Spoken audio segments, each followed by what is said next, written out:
আসসালামু আলাইকুম আমার গড্ডিমারি এলাকাবাসী। আজকে অনেক দুঃখের সাথে একটা কথা বলার জন্য ভিডিও করতেছি।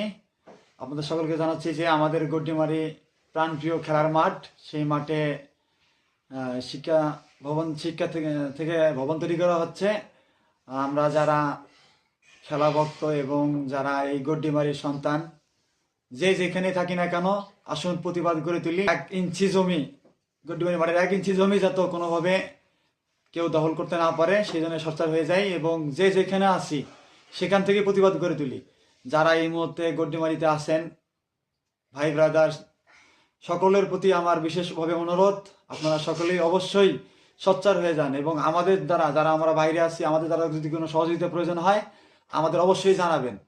আমরা যে কোনোভাবে সহযোগিতা প্রদান করব এবং গড্ডিমারি মাঠের 1 ইঞ্চি জমি যাতে কেউ দখল করতে না পারে, কোনো প্রকার রাজনীতিক উদ্দেশ্য পরিণত কোনো ঘটনা ঘটাতে না পারে, সেই দিকে সকলকে অবশ্যই সোচ্চার থাকতে হবে। আমরা যেমন জুলাই আন্দোলন করে দেশে স্বাধীন করেছি, সেভাবে আমরা সকলে এক জায়গায় হয়ে প্রতিবাদ করে তুলে আমাদের মাঠকে আমরা মাঠের মতো রাখবো। মাঠের 1 ইঞ্চি জমি কোনোভাবেই ছাড় দেওয়া যাবে না। সকলে অবশ্যই সোচ্চার থাকতে হবে যাতে আমাদের মাঠের কোনো 1 ইঞ্চি জমির তারা দখল করতে না পারে। যারা এই মুহূর্তে আমার ভিডিও দেখতেছেন এবং পরবর্তীতে দেখবেন, অবশ্যই ভিডিও শেয়ার করে দিবেন, সকলের কাছে ছড়িয়ে দিবেন যাতে আমাদের মাঠের 1 ইঞ্চি জমি কেউ দখল করতে না পারে। কোনো ভবন তৈরি করা হবে না। যদি তাদের ভবন তৈরি করতে হয় তাহলে তারা অবশ্যই জমি কিনে নিয়ে তারা পাশের ভবন তৈরি করবে। আমাদের খেলার মাঠে কোনোভাবেই তারা ভবন তৈরি করতে পারবে না। যে যেখানে আছেন সেখান থেকে প্রতিবাদ করে তুলুন এবং আমাদের যদি কোনো সহযোগিতা লাগে, কোনো প্রকার প্রয়োজন পড়ে আমাদের জানাবেন।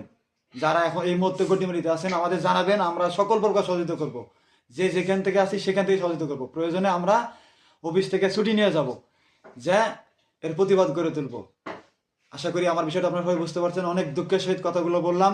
আপনারা সকলে অবশ্যই সোচ্চার হয়ে যান এবং আমাদের খেলার মাঠ আমাদেরই বাঁচিয়ে রাখতে হবে। আমাদের খেলার মাঠের দায়িত্ব আমাদের নিতে হবে। আমাদের অবশ্যই এটার প্রতিবাদ করে তুলতে হবে। সবাইকে অসংখ্য ধন্যবাদ। সবাই ভালো থাকবেন এবং প্রতিবাদ করে তুলুন। জুলাই আন্দোলনের মতো আমরা এবারকে আবার আমাদের মাঠকে রক্ষা করব ইনশাআল্লাহ। ইনশাআল্লাহ ভাবে আমাদের এই মাঠকে নষ্ট করা যাবে না। ধন্যবাদ সকলকে, ভালো থাকবেন সবাই।